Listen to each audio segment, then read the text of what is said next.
নমস্কার, সুপ্রভাত। Education online নিয়ে তোমাদের সঙ্গে সিটিভিএনে রয়েছি আমি ভাস্বতী। প্রত্যেক দিন বিভিন্ন বিষয় নিয়ে আমরা আলোচনা করে থাকি। রাজ্যে এই মুহূর্তে করোনা সংক্রমণ অনেকটা নিয়ন্ত্রণে এবং যার জন্য করোনা বিধিনিষেধ অনেকটাই শিথিল করে স্বাভাবিক ছন্দে ফেরার সর্বত্র চেষ্টা করছেন রাজ্য সরকার এবং সেক্ষেত্রে শিক্ষাক্ষেত্রের দিকটাও ভাবা হচ্ছে। তবে ততদিন আমাদের অনলাইনে যে পড়াশুনো সেটাকে কিন্তু এগিয়ে নিয়ে যেতে হবে। এখনও পর্যন্ত গ্রামে গঞ্জে বিভিন্ন জায়গায় অনলাইন পড়াশুনোর ক্ষেত্রে একটা বড়সড় চ্যালেঞ্জ রয়েছে, কিন্তু সমস্ত বাধাকে অতিক্রম করে আমরা এই অনলাইন ক্লাসগুলোর মধ্যে দিয়ে কিন্তু আমাদের পড়াশুনোটাকে এগিয়ে নিয়ে যাচ্ছি। কারণ জীবন থেমে থাকলে চলবে না, কারণ পড়াশোনার সাথে সাথে আমাদের কিন্তু এগিয়ে যেতে হবে। এবং আজ যে বিষয় নিয়ে এই এডুকেশন অনলাইনের যে অনুষ্ঠান, সেখানে আলোচনা করা হবে ইংলিশ পঞ্চম এবং ষষ্ঠ শ্রেণীর ইংলিশ গ্রামার নিয়ে আলোচনা করা হবে। এবং আজ যিনি রয়েছেন স্টুডিওতে আলোচনার জন্য, স্যার গৌতম চক্রবর্তী। স্যার, আরও একবার অনেক অনেক স্বাগত। এর আগেও আপনি এসেছেন এবং ছাত্রছাত্রীরা অনেকে এই অনুষ্ঠানের মধ্যে দিয়ে উপকৃত হয়েছেন, কারণ স্যারের ক্লাস তোমরা আগেও পেয়েছো। এবং আজকেও যে চ্যাপ্টারটি স্যার পড়াবেন আলাদা করে বলতে হবে না, হয়তো এই ক্লাসের পর তোমাদের এই চ্যাপ্টারটা বুঝতেও যেরকম সুবিধা হবে এবং তোমাদের পরীক্ষার ক্ষেত্রে বা আগামী দিনে পড়ার ক্ষেত্রেও অনেকটা সহায়ক হবে। আর আজ যে বিষয়ে গ্রামারের পড়ানো হবে, ফরমেশন অফ কোশ্চেন, খুব ইম্পর্ট্যান্ট একটা চ্যাপ্টার। পঞ্চম এবং ষষ্ঠ যারা রয়েছে শ্রেণীতে তাদের জন্য আজকের এই পর্বটা ভীষণভাবে সহায়ক হবে আশা রাখছি। এবং তোমাদের কোনো অসুবিধা হলে স্ক্রিনে যাওয়া নম্বরে ফোন করবে, স্যারের সাথে কথা বলবে সরাসরি। স্যার, সরাসরি আজকের ক্লাসে ঢোকা যাক। এর আগের দিনও গ্রামার নিয়ে আলোচনা করা হয়েছে, আর আজ যে বিষয় নিয়ে আলোচনা করা হবে শুরুতেই একদম আলোচনায় ঢুকে যাক। যাই হোক, দেখো, আজকে আমি যেটা তোমাদের পড়াতে চলেছি সেটা হচ্ছে ফরমেশন অফ কোশ্চেন, তারপরে আসবো ফরমেশন অফ অ্যান্সার। কারণ এই কোশ্চেন আর অ্যান্সার এটা খুবই ইম্পর্টেন্ট, কারণ আমাদের পুরো ব্যবস্থাটাই, মানে পরীক্ষার ব্যবস্থা বলো, সব কিছুই বলো, সেখানে তোমাকে একটা প্রশ্ন দেওয়া হয়, তোমাকে উত্তর লিখতে হয়। এবং আমাদের একটা খুব কমপ্লেন যে পুরো লিখেছি, স্যার নম্বর দেয়নি। প্রথমেই বলি, নম্বরটা দেওয়ার জিনিস নয়, নম্বরটা নেওয়ার জিনিস।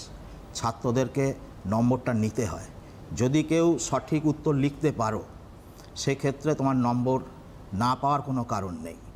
যাই হোক, এবার আমি আমার তরফ থেকে আর কি এই সিটিভিএন চ্যানেল কর্তৃপক্ষকে ধন্যবাদ জানাই যে এরকম পরিস্থিতিতেও তোমাদের কথা বিবেচনা করে তারা এরকম একটা সুন্দর অনুষ্ঠানের আয়োজন আজও করতে চলেছে। যাই হোক, আমি মূল বিষয়ে আসি, তোমাদেরকে একটার পর একটা শেখাতে থাকি। হ্যাঁ, দেখো, প্রথমেই আসি কোশ্চেন, কারণ আগে প্রশ্ন হয় তারপর উত্তর হয়।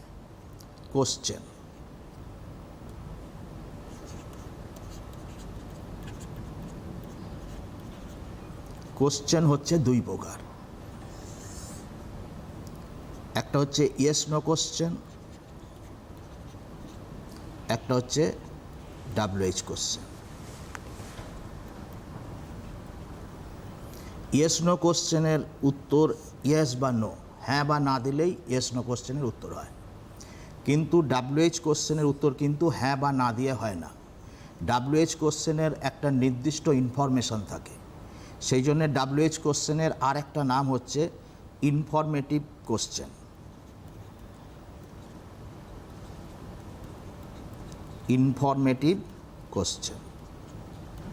তো আমরা দুই ধরনের প্রশ্নই শিখব। প্রথমে আসি yes no question. Yes no question form করা হয় কোশ্চেন ভার্ব ব্যবহার করে। তোমরা সামনে খাতা পেন রাখবে, তবে নোট নেওয়ার থেকেও আমার বলাটাই বেশি, টিচিংটাই বেশি জোর দেবে। কোশ্চেন ভার্ব আর WH কোশ্চেন ফর্ম করা হয় কোশ্চেন ওয়ার্ড ব্যবহার করে। কোশ্চেন ওয়ার্ড কোনগুলো? হু, হুইচ, হোয়াট, হোয়েন, এইগুলো। আর কোশ্চেন ভার্ব কোনগুলো? না, am, is, are, has, have, had, shall, will, can, could, should, would, এইগুলো হচ্ছে কোশ্চেন ভার্ব। আর এই প্রসঙ্গে একটু বলে নিই যে আরও এক ধরনের কোশ্চেন আছে, সেটাকে বলা হয় অল্টারনেটিভ কোশ্চেন। ধরো, তোমাকে কেউ জিজ্ঞেস করলো, what will you drink, tea or coffee? What will you drink, tea or coffee?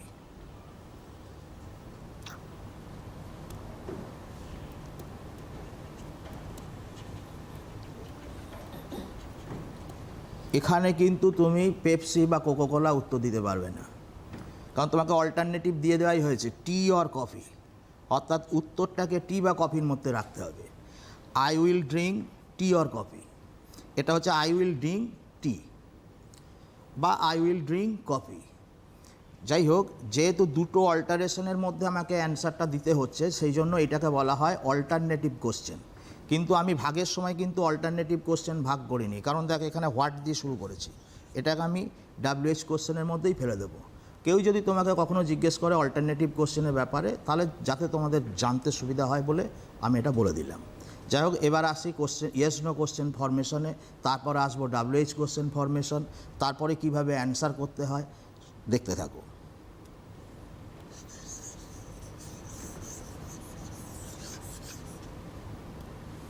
Formation of yes no question.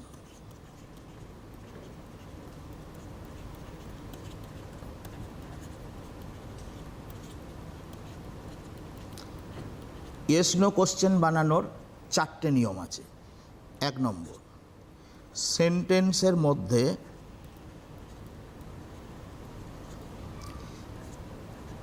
am, is, are, was, were, has, have, had,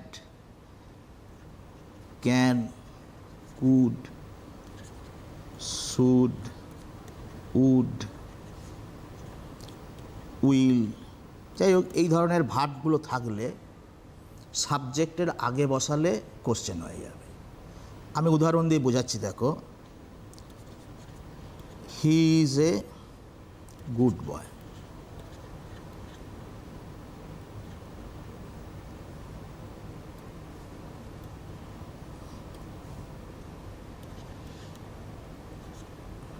এটাকে আমি কোশ্চেন কি বললাম পাবো না? আমি বললাম যে am, is, are, has, have, shall, will, can, could এগুলো থাকলে সাবজেক্টটা আগে বসবে। অতএব ইজটা, এই যে সাবজেক্ট হি, তার আগে বসালেই হয়ে যাবে। তাহলে হবে is he a good boy. এটা ইয়েস নো কোশ্চেন, তুমি ইয়েস বা নো একটা অ্যান্সার দিলেই অ্যান্সার হয়ে যাবে। তারপর আসি 2 নম্বর নিয়ম।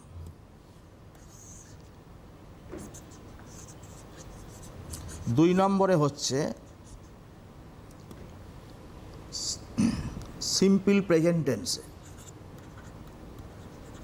আগের তোমাদের টেন্স শিখে গেছিলাম।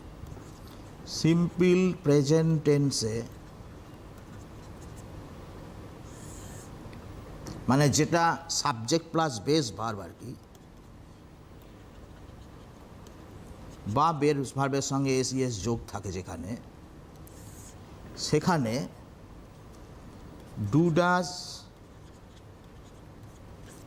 Plus subject plus main verb plus extension বা রেস্ট যা বলবে। ধরো হি গোজ টু স্কুল,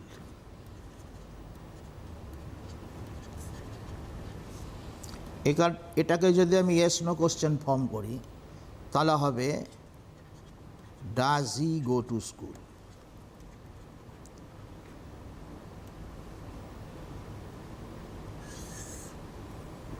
বা দ্য বয়েজ বা they play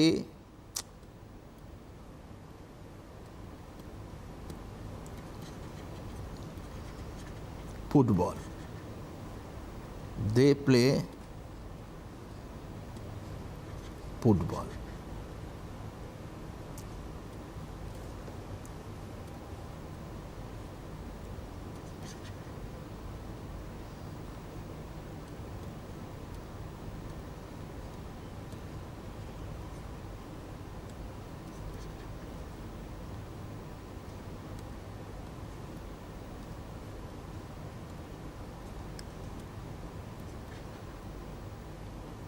they play football.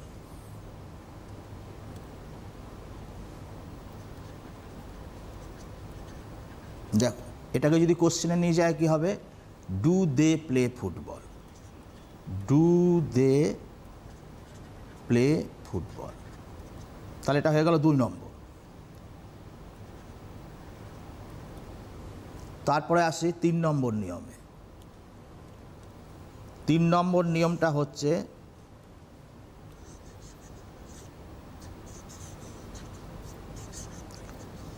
Simple past টেন্সে সাবজেক্টের পূর্বে ডিড বসিয়ে, সিম্পল পাস্ট টেন্সে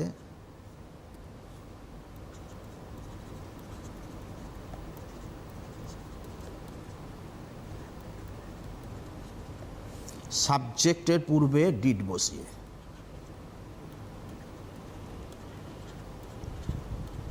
ডিড ব্যবহার করে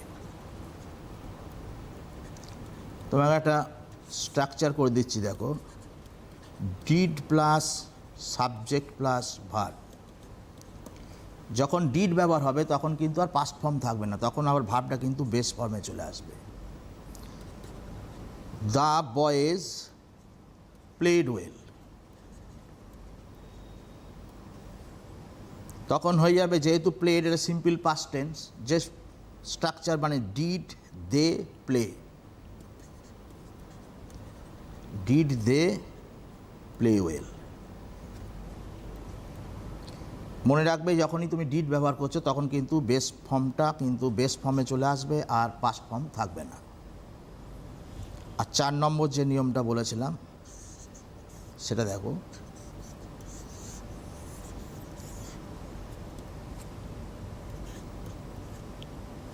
তোমার যদি মানে একাধিক অক্সিলারি ভার্ব থাকে, সব সময় যে he is a good boy একটা ইজ থাকবে তা তো নয়, অনেকগুলো ভার্ব আসতে পারে।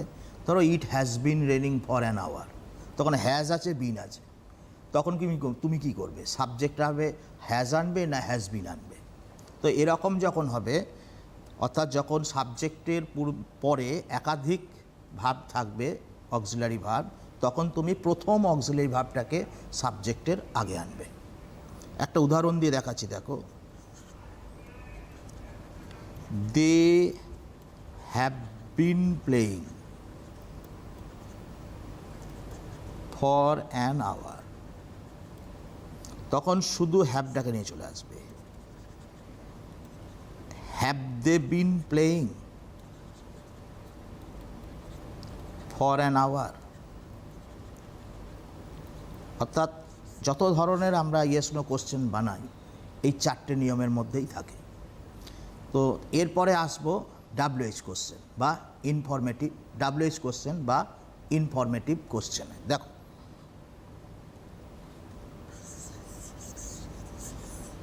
দেখতে থাকো। Formation of WH question, formation of WH question.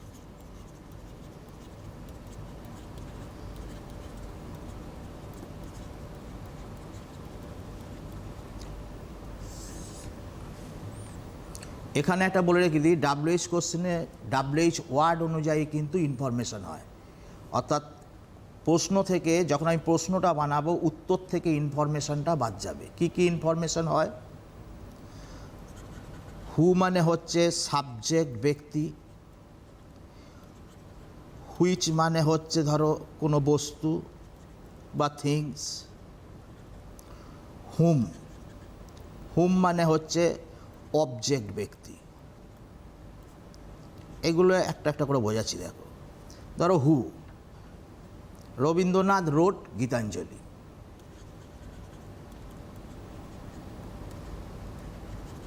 Rabindranath road Gitanjali. এখানে আমি হু দিয়ে একটা কোশ্চেন বানাবো। আমি কি বলছি, হু হলে সাবজেক্ট ব্যক্তি, এই ইনফরমেশনটা বাদ চলে যাবে। তাহলে এখানে আমি রবীন্দ্রনাথটাকে বাদ দিয়ে দেব।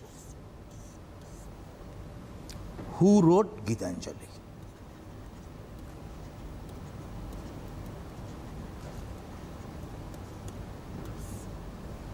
তারপরে হচ্ছে which,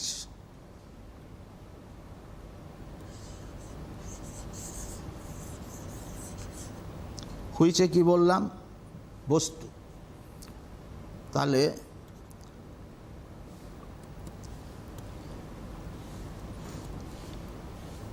English is my favourite subject.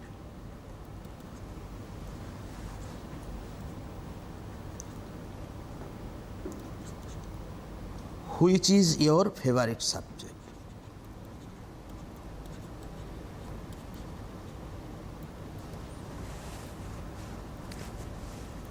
এই প্রসঙ্গে একটু বলি, দেখো, যখন অ্যান্সারে ফার্স্ট পারসন থাকবে, কোশ্চেনে কিন্তু সেকেন্ড পারসন হবে। এখানে মাই ছিল ফার্স্ট পারসন, আমি নিয়ে এসেছি ইয়োর। তুমি হয়তো উত্তর দিচ্ছ আমার নাম গোপাল, তাহলে আমি প্রশ্ন কী করেছিলাম, তোমার নাম কি? অর্থাৎ উত্তর যখন আমার হচ্ছে, প্রশ্ন হচ্ছে তোমার। আচ্ছা, এবার হচ্ছে হোয়াট। হোয়াট কিন্তু master of question word. What দিয়ে সবার কাজ করা যায়। হোয়াট দিয়ে হোয়েনের কাজ করে দেওয়া যায়, হোয়াট দিয়ে হোয়াইয়ের কাজ করা যায়, সব কিছু। আমি যদি হোয়াট টাইম বলি, হোয়েন হয়ে যাবে। যদি বলে হোয়াট ফর, তাহলে হোয়াইয়ের কাজ হয়ে যাবে। এরকম হোয়াট পারসন, হুয়ের কাজ হয়ে যাবে। ওই জন্য হোয়াটটা হচ্ছে একদম মানে মাস্টার অফ WH ওয়ার্ড। তো যাই হোক, আমি একটা দেখাচ্ছি, দেখো, he has bot A car. What দিয়ে তোমায় কোশ্চেন বানাতে হবে। আমি কোনটা বাদ দেবো? এ কার। আমি যদি হি হ্যাজ বট, এটাকে যদি ইয়েস নো কোশ্চেন করি, কী পাবো? একটু আগে শেখালাম, হ্যাজ হি বট পাবো। হ্যাজ হি বট, তার আগে আমি হোয়াটটা বসিয়ে দিলাম। What has he bot.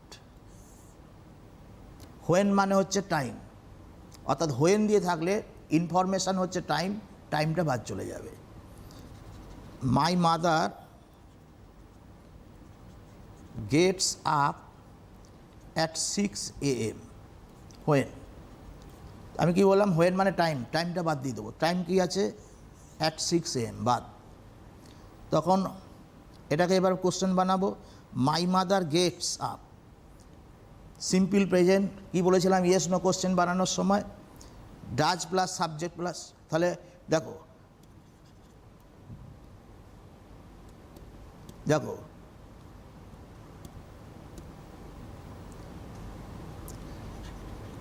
Does your mother get up, আর হোয়েনটা তার আগে বসিয়ে দিলাম। তাহলে when does your mother get up. এখানে ওই মাইটা ইয়োর করেছি, ওই যে পার্সনের যে ব্যাপারটা আগে বুঝিয়ে দিয়েছিলাম। তো এইভাবে এক একটা WH ওয়ার্ড, তাদের এক এক রকমের ইনফরমেশন। হোয়াট থাকলে তার ইনফরমেশন একরকম, হুইচ থাকলে একরকম, হোয়েন থাকলে একরকম, হোয়াই থাকলে একরকম। তাই তোমাদেরকে কিন্তু মানে কি WH ওয়ার্ড ব্যবহার হয়েছে সেটা তোমাদেরকে দেখতে হবে। কোশ্চেন দেখে উত্তর বলে দেওয়া যায়। আমরা যে এত প্রশ্নের উত্তর লিখি, সবসময় কি আমাদের প্রশ্নগুলো কি মুখস্থ থাকে? তা থাকে না। আমরা ফরমেশনটা দেখে নিই, সেই দেখে আমরা উত্তরটা বলে দিই। তোমাদেরকেও কিন্তু সেই একই থিঙ্কিং অ্যাপ্লাই করতে হবে। এবার দেখো, হোয়াই। হোয়াই মানে হচ্ছে রিজন, রিজনটা বাদ যাবে।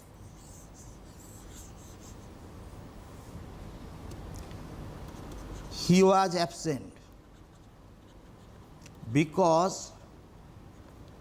হি ওয়াজ ইল। তাই এখানে কারণ কি আছে? Because he was ill.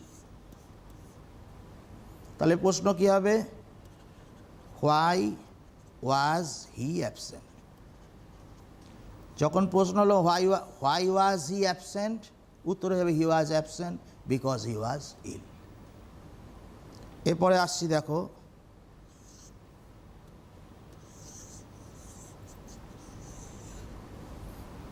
How. Adverb of manner,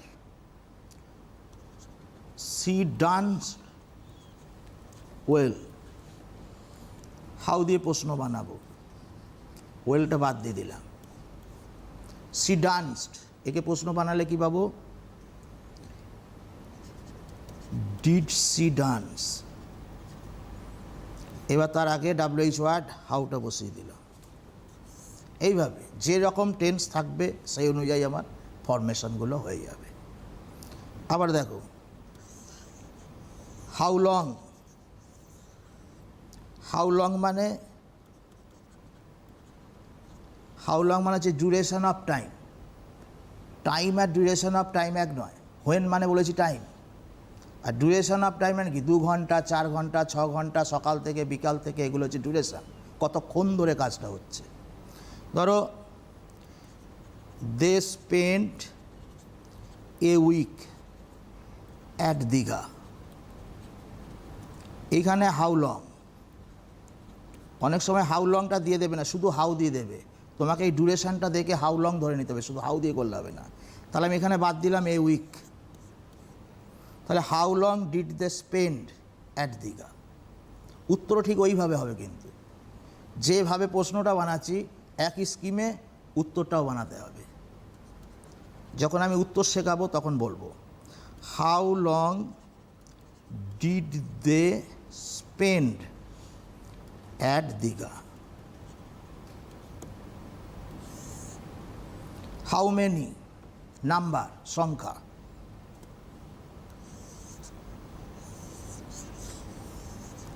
দেখো I have 2 pens, how many, 2 পেনটা 2টা বাদ দিয়ে দিলাম, হাউ মেনির সাথে নাউনটা বসিয়ে দেবে, হাউ মেনি পেন্স।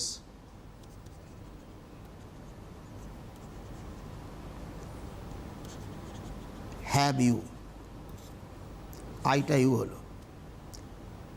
বা হাউ মাচ, হাউ মাচ হচ্ছে কোয়ান্টিটি, পরিমাণ। I like little sugar in tea, আমি চায়ে অল্প চিনি পছন্দ করি, লিটিল বাদ যাবে। How much sugar, how much sugar do you like in tea. ঠিক উল্টোভাবে যখন আমি উত্তর দেবো, ইউ মানে অ্যান্সার হবে আই, তারপরে ডু লাইক মানে সিম্পল প্রেজেন্ট, তার মানে লাইক, তাহলে আই লাইক। হাউ মাচ মানে কোয়ান্টিটি, না মানে লিটিল সুগার। ঠিক উত্তরটা ঠিক উল্টো পথে আসলে তবে কারেক্ট হবে। এরপরে আসছি হাউ ওল্ড। হাউ ওল্ড মানে হচ্ছে এজ বা বয়স, অর্থাৎ আমি WH কোশ্চেনটা দেখে আমার উত্তরের ইনফরমেশানটাকে পেয়ে যাচ্ছি। দেখো এখন তোমাদের সিন প্যাসেজ দেয়, সিন প্যাসেজ দিলে কি হয়, তোমরা কি খুব আনন্দে থাকো, ওই তো সামনে সিনটা আছে দেখে উত্তর লিখে দেবো। সিন প্যাসেজ থেকে তোমরা যদি হুবহু লাইনগুলো টোকো তাহলে কিন্তু তোমার উত্তর 100% ঠিক হবে না, হয়তো একটা আধটা ঠিক হয়ে যেতে পারে। সিন প্যাসেজ থেকে জাস্ট তোমাকে ইনফরমেশনটা দেখতে হবে, সেন্টেন্সটা উত্তরটা কিন্তু তোমাকে তোমার কোশ্চেন অনুযায়ী হতে হবে, তবে তুমি কিন্তু ফুল মার্কস পাবে। আর না হলে কিন্তু তুমি ফুল মার্কস পাবে না, তখন মনে হবে আমি সব লিখে এলাম, স্যার আমাকে নম্বর দেয়নি। দেখো এবার হাউ ওল্ড, হাউ ওল্ড মানে আমি বললাম কি age, I am 10 years old,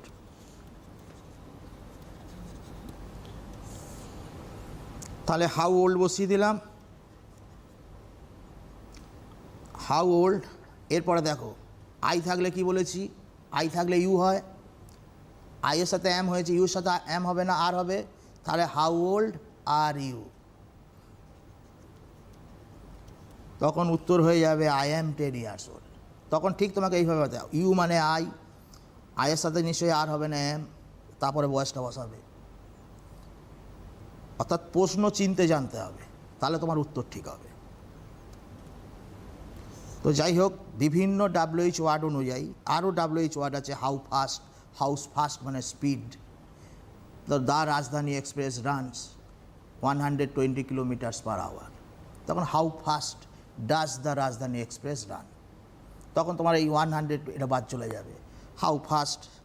এরকম একাধিক WH ওয়ার্ড আছে। তো যাই হোক, দেখো এবার আমি তোমাদেরকে যে বললাম যে এরপরে কীভাবে অ্যান্সার লিখতে হয়, সেই অ্যান্সার লেখাটা শেখাবো। এই কোশ্চেনের পরে এবার আসছি ফরমেশন অফ অ্যান্সার। প্রথমে আমি ইয়েস নো কোশ্চেনের অ্যান্সার কীভাবে দিতে হয় সেটা শেখাচ্ছি। দেখো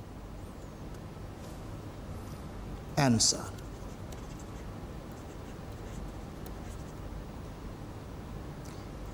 ইয়েস নো কোশ্চেনের অ্যান্সার 4 ভাবে দেওয়া যায়, 4 ধরনের।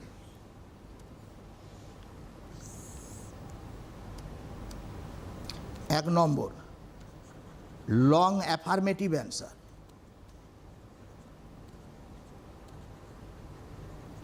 2, শর্ট অ্যাফার্মেটিভ অ্যান্সার।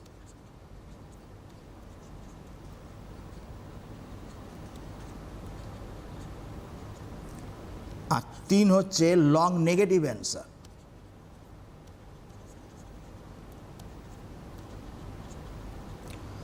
4 হচ্ছে শর্ট নেগেটিভ অ্যান্সার। ভালো করে শিখবে এগুলো।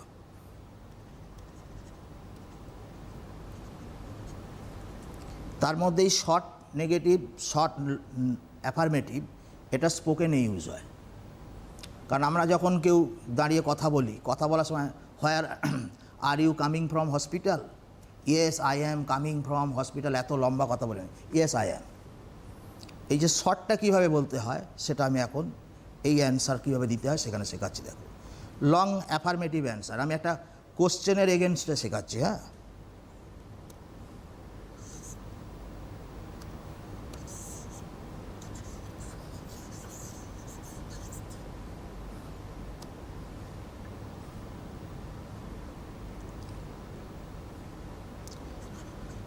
Are the farmers going to the field?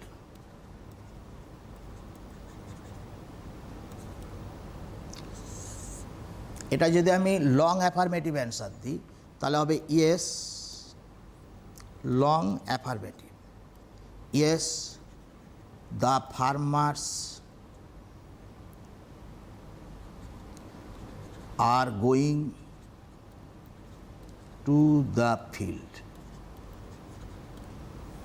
আর যদি আমি শর্ট অ্যাফার্মেটিভ অ্যান্সার দিই, ইয়েস, আমি দ্য ফার্মার্স লিখতে পারবো না, দ্য ফার্মার্সের ইকুইভ্যালেন্ট প্রোনাউন ইউজ করতে হবে। তাহলে শর্ট অ্যাফার্মেটিভ বা শর্ট নেগেটিভে আমরা সাবজেক্ট নাউন থাকলে সেখানে নাউন না ব্যবহার করে সেই নাউনের ইকুইভ্যালেন্ট প্রোনাউন ইউজ করব। ইয়েস, তাহলে দ্য ফার্মার্সের ইকুইভ্যালেন্ট প্রোনাউন হচ্ছে দে, ইয়েস দে। তারপরে আমরা অক্সিলারি ভার্বে গিয়ে থেমে যাব, ইয়েস দে আর।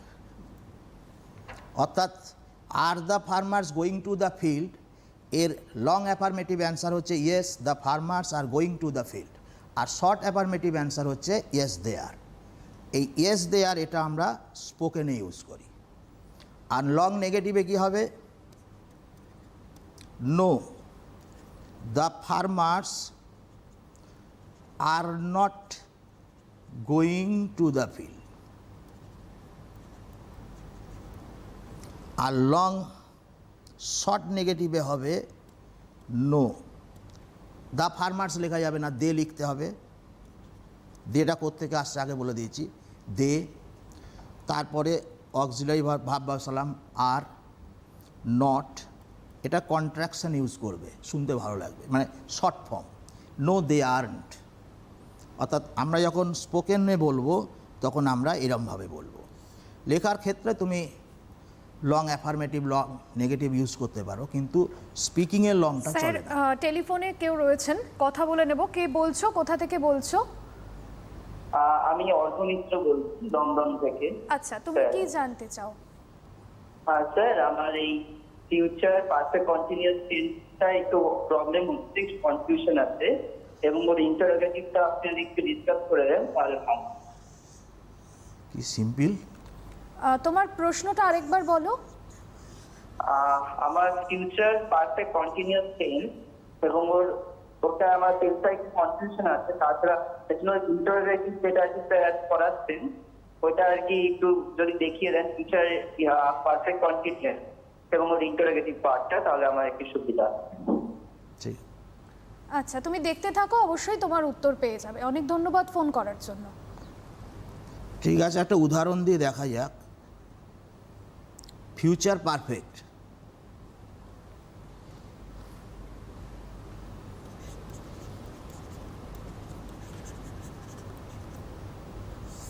ফিউচারে পারফেক্ট একটা সেন্টেন্স লিখি, he will have reached Delhi by this time. দেখো, he will have reached Delhi by this time, এটা হচ্ছে ফিউচার পারফেক্ট। তোমার প্রশ্ন ছিল এর ইন্ট্রোগেটিভ ফর্মটা। আমি বলেছি যখন পরপর দুই বা তার বেশি অক্সিলারি ভার্ব থাকবে তখন তুমি প্রথম অক্সিলারি ভার্বটাকে সাবজেক্টের আগে আনবে।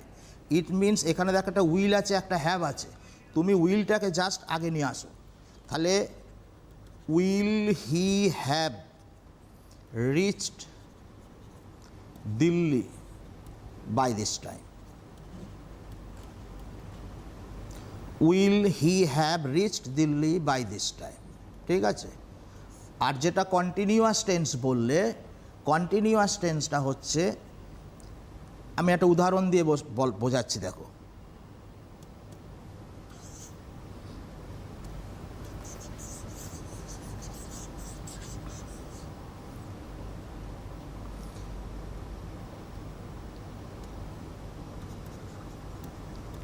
he will have been studying MBBS for 5 years.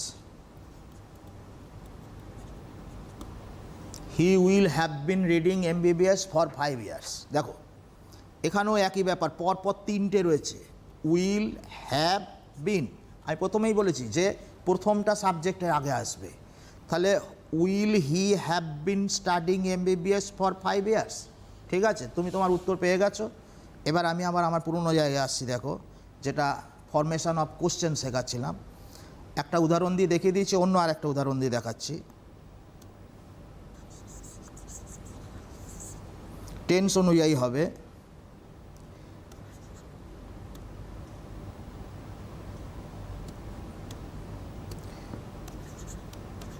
Did Soma dance well? Long as affirmative. Yes, Soma did আছে মানে danced well. Yes, Soma danced well. এর শর্ট অ্যাফার্মেটিভ কি হবে?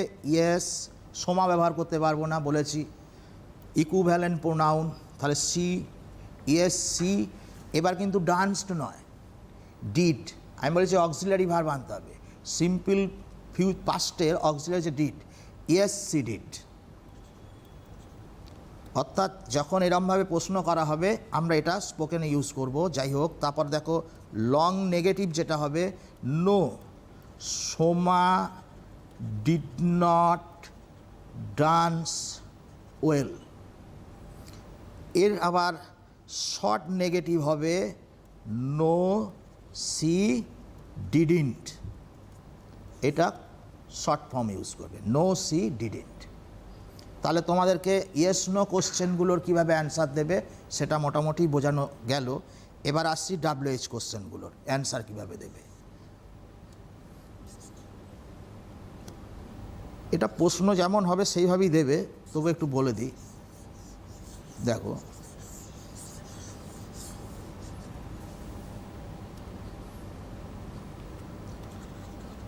হোয়ার ডাজ হি লিভ, এটা WH question. আমি ধরে নিলাম হোয়ার প্রশ্নের ইনফরমেশনটা হচ্ছে কলকাতা।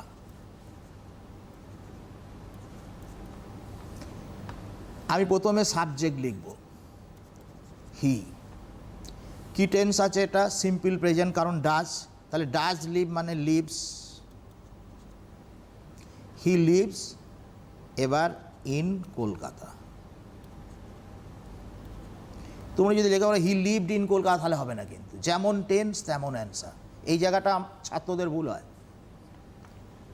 একরকম এক টেন্সের প্রশ্ন থাকে, উত্তর এক টেন্স হচ্ছে, কারণ ওই যে বললাম না সিন প্যাসেজ দেওয়া থাকে, ওইখান থেকে একটা লাইন এনে বসিয়ে দেয়। এরকম মানে সিনটা যদি কেউ মনে করে যে ওইখান থেকে লাইনগুলো দেখে অ্যান্সারে টুকে দেওয়ার জন্য সিনটা দেওয়া আছে, তাহলে কিন্তু তারা ভালো পারফর্ম করতে পারবে না। পুরো প্রশ্নটাকে স্টাডি করতে হবে, প্রশ্নটাকে স্টাডি করে তার WH ওয়ার্ড কী আছে, WH ওয়ার্ড অনুযায়ী প্যাসেজ থেকে একটা ইনফরমেশান খুঁজতে হবে, তারপর কোশ্চেনের স্ট্রাকচারটা দেখতে হবে, সেইভাবে তোমাকে অ্যান্সারটাকে সাজাতে হবে। এই ফর্মুলা অ্যাপ্লাই করো, দেখো ফুল মার্কস পাবে।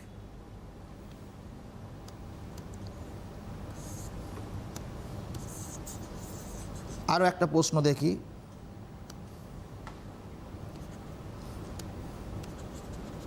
When will she come back?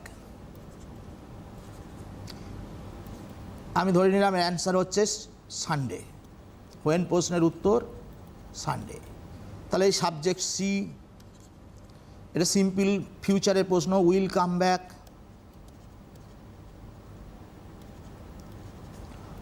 On Sunday, on Sunday.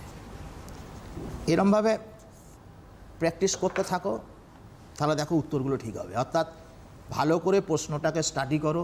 তোমার নাম জিজ্ঞেস করছে নাকি তোমার বাবার নাম জিজ্ঞেস করছে না তোমার স্কুলের নাম জিজ্ঞেস করছে, যেরকম প্রশ্ন সেরকম উত্তর দাও, ফুল মার্কস পাবে, কোনো অসুবিধা নেই। এবার আমি তোমাদেরকে বলেছিলাম যে কোশ্চেন অ্যান্সার শেখানোর পরে যদি টাইম পাই রাইটিংয়ের একটা আইটেম শিখিয়ে দেবো। এখন আমি রাইটিংয়ের একটা আইটেম শেখাচ্ছি, মানে স্টোরি রাইটিং। মূলত আমি এখানে আসি, এখানে এসে মানে বেসিক জিনিসটা বোঝানোর চেষ্টা করি। আর এখন যেহেতু ততটা এক্সামিনেশন ভ্যালু নেই, মানে থাকলেও দেবে মাধ্যমিক উচ্চ মাধ্যমিক, সেগুলোও হচ্ছে না। অতএব তোমাদের যদি ক্লাসের পরীক্ষা হয়ও, সেখানে হয়তো পুজোর পর স্কুল খুলবে বলেছে, পরীক্ষা হওয়ার হয়তো চান্স আছে, কিন্তু টিচাররাও জানেন যে সারা বছর ধরে সেইভাবে ক্লাস কন্ডাক্ট করেনি। অতএব তোমাকে একটা বিশাল শক্ত প্রশ্ন দিয়ে দেবে না। লিটারেচারগুলো পড়বে, কিন্তু তার জায়গায় আমি বলবো লাইফ বিল্ডিং বা এই ধরনের বেসিক জিনিসটা তোমরা বেশি গুরুত্ব দাও। এবং আমি এখানে এসে কিন্তু এই জিনিসটাই বেশি করে করাচ্ছি। পরে যদি সময় পাই লিটারেচারের ক্লাস অবশ্যই করব। দেখো এবার এখন তোমাদের হাউ টু রাইট স্টোরি এটা শেখাচ্ছি। দেখো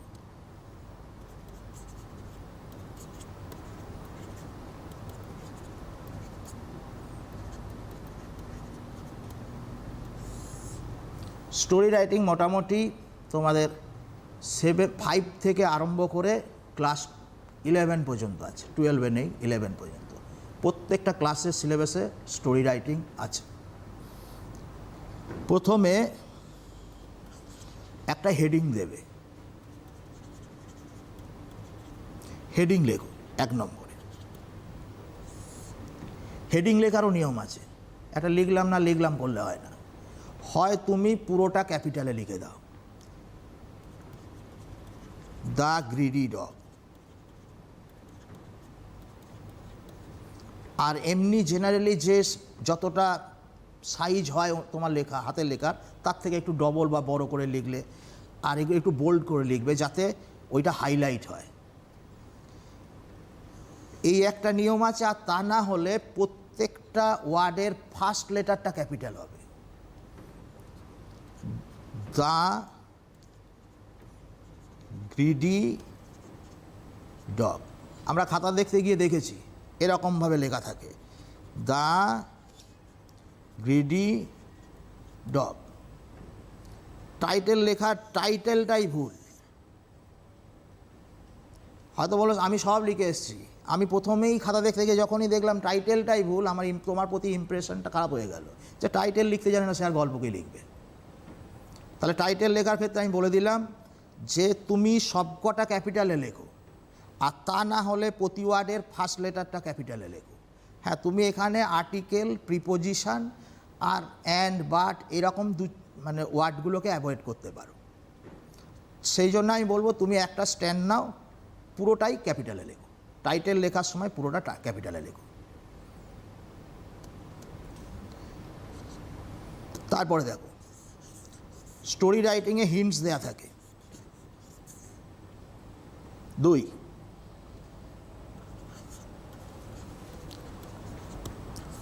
হিন্টসগুলো বারবার যতক্ষণ না তোমার মিনিংটা ক্লিয়ার হচ্ছে। এই হিন্টসগুলো পড়ে তুমি একটা প্লট তৈরি করো, গল্পটা কিভাবে লিখবে। আমরা যেটা দেখেছি, হিন্টসের আগে একটা সাবজেক্ট বসিয়ে দেয়, দিয়ে ওই অল্প কয়েকটা কথার মধ্যে একটা লিখে দেয়। এটা কিন্তু নিয়ম নয়। হিন্টসগুলো তোমাকে তার আগে পরে একটা করে ওয়ার্ড বসিয়ে দিয়ে এরকম জন্য দিচ্ছে না। হিন্টসগুলো তুমি বারবার পড়বে, হিন্টসগুলো নিয়ে তুমি একটা গল্পের প্লট তৈরি করবে। দিয়ে সেই প্লট অনুযায়ী লিখবে। হ্যাঁ, হিন্টসগুলো যেন তোমার প্লটের মধ্যে থাকে, কারণ এখন এই মানে হিন্টস অনুযায়ী লেখাটা খুব মানে জরুরি। তুমি তোমার মতো একটা মুখস্থ করে যদি লিখে দাও, দেখা গেল সেখানে হিন্টসের সাথে ম্যাচ করলো না, তুমি পুরো লিখে এলে কিন্তু তুমি নম্বর পাবে না। ওই জন্য এখন একদম মুখস্থর রাস্তায় হাঁটবে না। তুমি মুখস্থ করে হয়তো পলিউশন লিখে দিয়ে চলে এলে, দেখা গেলো পলিউশনে তোমার যে কটা পয়েন্ট দিয়েছে সেই কটা তোমার মুখস্থর মধ্যে টাচ হয়নি। যটা পয়েন্ট টাচ হবে তার উপর মার্কস থাকে। দেখা গেলো 3টে পয়েন্ট, 5 হয়তো 10 নম্বর এরিয়ে 3টে পয়েন্ট টাচ হয়েছে, 2টো টাচ হয়নি, তার মানে তুমি 3 দুগুণে 6 নম্বরের অ্যান্সার করে আসলে। প্রত্যেকটা হিন্টস যেন টাচ থাকে, এটা মনে রাখবে। তা হিন্টসগুলো কী করবো, হিন্টসগুলো পড়লে 3 নম্বর পাস্ট টেন্সে লেখো। গল্প হচ্ছে রিটোল্ড করা হয়, এগুলো অনেক আগেকার গল্প আমরা এখন বলি আর কি। অতএব পাস্ট টেন্সে লেখো, পাস্ট টেন্স ইউজ করো। তোমাকে মানে বোকা বানানোর জন্য প্রেজেন্টে হিন্টস দিয়ে দেবে, তুমি প্রেজেন্টে হিন্টস দিয়ে প্রেজেন্টেই দেখে দেখে লিখলে কিন্তু চলবে না। হিন্টস প্রেজেন্টে থাকলেও স্টোরি রাইটিং সবসময় পাস্ট টেন্সে হবে। তারপরে এসো 4 নম্বরে। 4 নম্বরে হচ্ছে তুমি গল্পের একটা মানে ডাইরেক্ট ফর্ম ইউজ করো, ডাইরেক্ট স্পিচ ইউজ করো।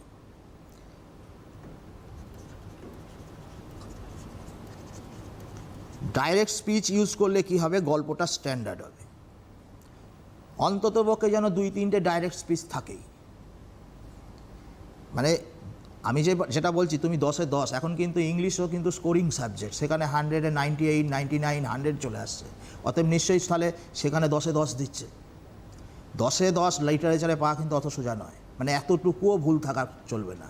অতএব গল্পটা তোমাকে লিখতে হবে, কারেক্ট লিখতে হবে, স্ট্যান্ডার্ড লিখতে হবে। অর্থাৎ স্ট্যান্ডার্ড লিখতে গেলে তুমি কিছু ডাইরেক্ট স্পিচ ইউজ করো। আর ডাইরেক্ট স্পিচের টেন্সটা কিন্তু আমি বললাম না পাস্ট টেন্স ইউজ করো, ডাইরেক্ট স্পিচের টেন্সটা কিন্তু পাস্ট টেন্স না হলেও হবে, ওটা তোমাকে কনটেক্সট অনুযায়ী লিখতে হবে। আমি একটা উদাহরণ দিচ্ছি, দেখো।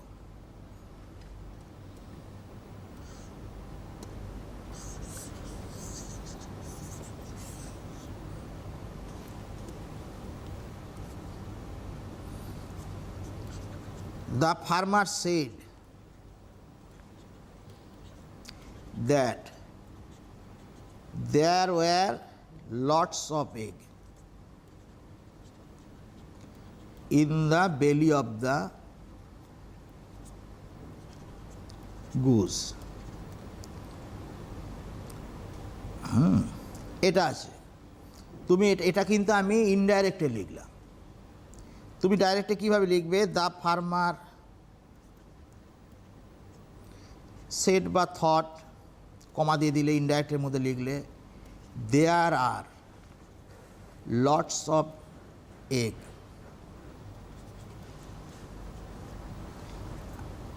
In the belly of the goose. I have to cut it and have all the eggs at a time.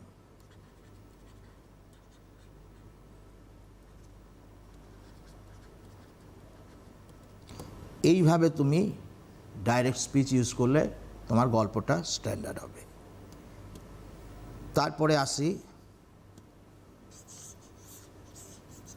অবশ্যই দেখবে একটা ওয়ার্ড লিমিট থাকে, সেই ওয়ার্ড লিমিটটাকে মেনটেন করার চেষ্টা করবে। আর এরপরে হচ্ছে তোমার মোরাল দেওয়ার ব্যাপার থাকে। যদি মোরাল চায় অবশ্যই মোরাল দেবে। আর মোরালের সময় আমি বলবো কিছু রেডিমেড মানে বিভিন্ন গল্পের বই থেকে মোরালগুলো লিস্ট আউট করে সেগুলো তুমি একটু মুখস্থ করে নাও, তাহলে মোরালটা তুমি ভালো মোরাল চয়েস করতে পারবে। অর্থাৎ এই হলো গল্প লেখার ব্যাপার। তুমি বারবার রিডিং একটা হেডিং দেবে, হেডিংয়ের যে নিয়মগুলো বললাম সেগুলো মেনটেন করবে। তারপরেই তুমি গল্পটা বারবার হিন্টসগুলো পড়ে একটা প্লট তৈরি করলে, তারপর প্লট অনুযায়ী তুমি গল্পটাকে লিখবে পাস্ট টেন্সে, মাঝে মাঝে একটা করে ডাইরেক্ট স্পিচ ভরে দেবে। এইভাবে তুমি যদি পুরো ব্যাপারটাকে লিখতে পারো তাহলে সেখানে তুমি মানে 90% বা 100% মার্কস পাবে। ঠিক আছে, তো রাইটিংটা মানে স্টোরি রাইটিংয়ে এর থেকে বেশি কিছু আর বলার নেই। আর আজ যেহেতু এখন একটু টাইম রয়েছে, তাহলে এবার আমি একটু প্র্যাকটিস করাই। হ্যাঁ, দেখো, আমি যেহেতু কোশ্চেন অ্যান্সার শেখালাম, কোশ্চেন অ্যান্সারগুলোই একটু প্র্যাকটিস করাই। Have they visited Goa? এটার লং অ্যাফার্মেটিভ কী হবে ভাবো।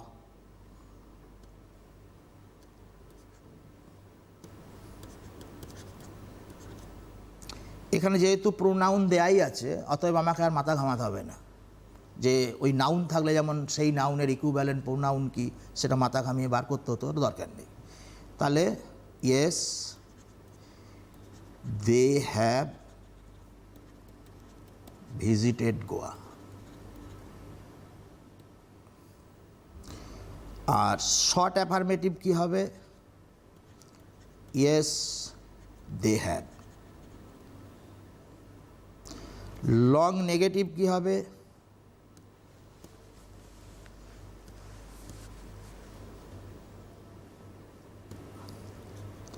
Long negative no, they have not visited Goa. আর লং এই শর্ট নেগেটিভ কি হবে? নো তো বসালাম, দে হ্যাভেন্ট, দে হ্যাভেন্ট। তারপরে আবার দেখো,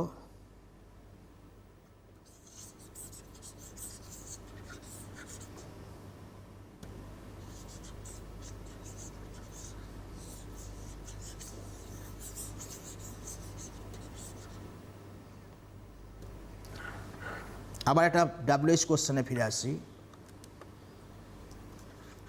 why were the boys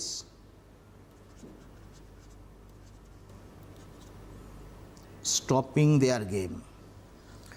sir, আজকে আমাদের এখানেই শেষ করতে হচ্ছে, কারণ একদম হাতে সময় কম।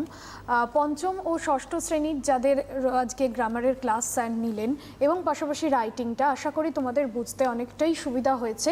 এবং পঞ্চম ও ষষ্ঠ শ্রেণী থেকে কিন্তু তোমাদের ভিতটা শক্ত করতে হবে, কারণ এরপর ক্লাস 7, 8-এ গ্রামারের পার্টটাও যেরকম বড় হয়, রাইটিংটাও অনেকটা বৃহৎ পরিসরে থাকে। সেক্ষেত্রে এখন থেকে হাতে যেহেতু সময়টা অনেক রয়েছে, সেই জন্য বাড়িতে বসে প্র্যাকটিস করতে হবে। স্যার, অনেক ধন্যবাদ স্টুডিওতে আসার জন্য। আজ এখানেই শেষ করতে হচ্ছে। আরও অন্যান্য পর্বের জন্য নজর থাকুক সিটিভিএনে।